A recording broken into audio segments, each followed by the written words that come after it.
We hear constantly that we live in a free society, but freedom in its true form requires action. You have to break away from the crowd that passively accepts administration from above, and that requires a shift.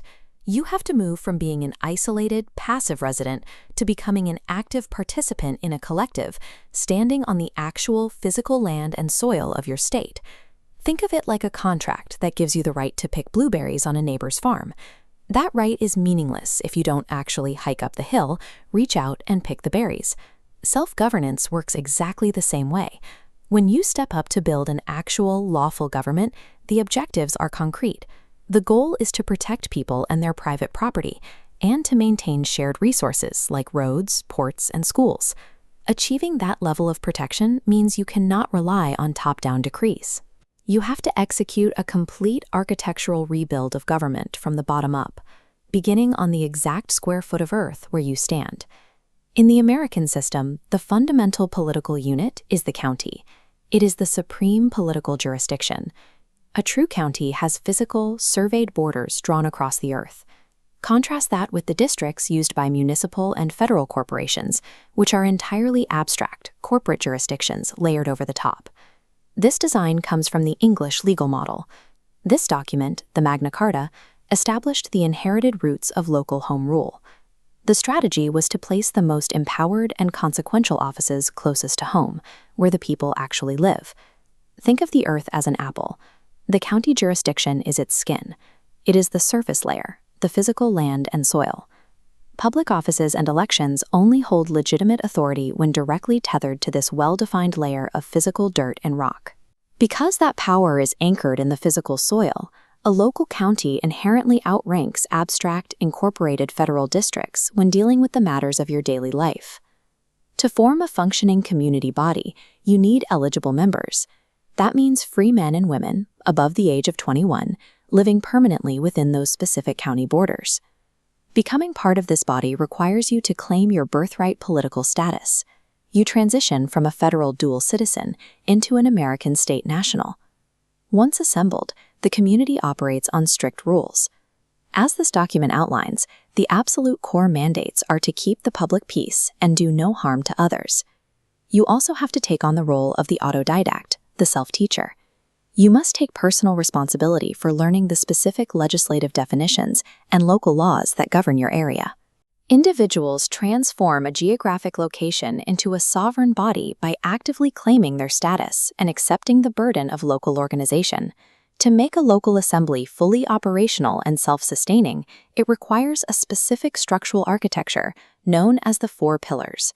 The first pillar is the General Assembly. This acts as a committee of the whole, providing the main forum for public discussion, conducting elections, and deciding on intrastate business. The second is the Jural Assembly. Operating 24 hours a day, 7 days a week, this body takes up judicial issues, enforces public law, and staffs the common law courts. Third is the International Business Assembly. They mind the store for the county, managing infrastructure projects, local contracts, and commercial agreements. The fourth pillar is the militia, which coordinates public safety, community service, and disaster preparedness. An assembly cannot function on a single leg. It is only considered fully standing when all 4 pillars are operational and providing balanced support. Self-governance is a rigorous, practical division of labor distributed across 4 active institutions. Within that structure, the county government has one mandate above all others: the physical protection of the people and their private property. This brings us to the county sheriff. In this historical image, the actual sheriff is the highest-ranking official within the physical borders of the county. Standing on the land and soil, they are the living embodiment of the public law. Note the exact terminology. A county employs a peacekeeping official who works directly for the land, the soil, and the people. This is distinct from a law enforcement officer. Corporate officers work for incorporated franchises, and their job is to enforce statutory codes and regulations for their shareholders, rather than keeping the actual peace. To ensure they represent the actual land jurisdiction and enforce the organic laws, the sheriff must be elected specifically by the members of the local Jural Assembly. Once peace is secured, the county government's secondary responsibility is to develop and protect shared public resources, like local ports, roads, and rail systems. Shifting from a corporate officer to an official of the land strips authority from abstract franchises, returning it to the people standing on the soil. Counties do not exist in a vacuum. Neighboring communities routinely cooperate on shared interests, drafting joint venture agreements to manage things like shared fishing rights or regional infrastructure. To manage these broader relationships, the local counties elect deputies, functioning as fiduciary officers, to represent them at the State General Assembly.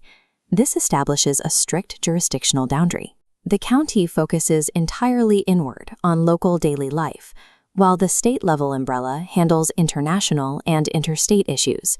This division of labor is a deliberate defensive strategy. By routing all international affairs to the state level, the local counties are structurally isolated and protected from being exploited by foreign interests. Information flows between these levels through a coordinator. Operating like the circuit riders of early America, they act as the direct liaison between local county assemblies and the broader federation of states. The coordinator's role is to guide, teach, and answer questions. They are explicitly not dictators, politicians, or corporate CEOs.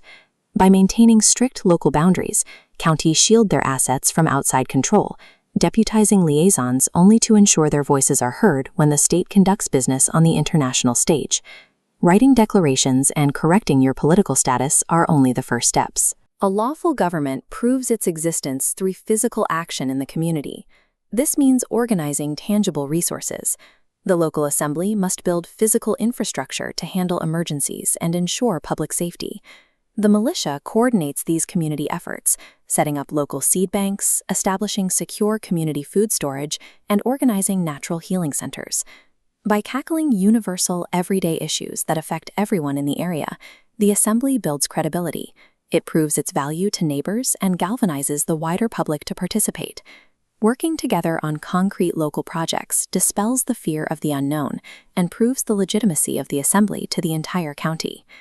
Self-governance is an active, structured responsibility tied directly to the land.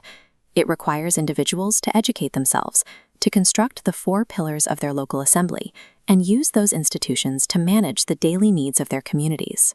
A restored, lawful American state exists as a collection of its foundational building blocks, local counties organized and standing in session.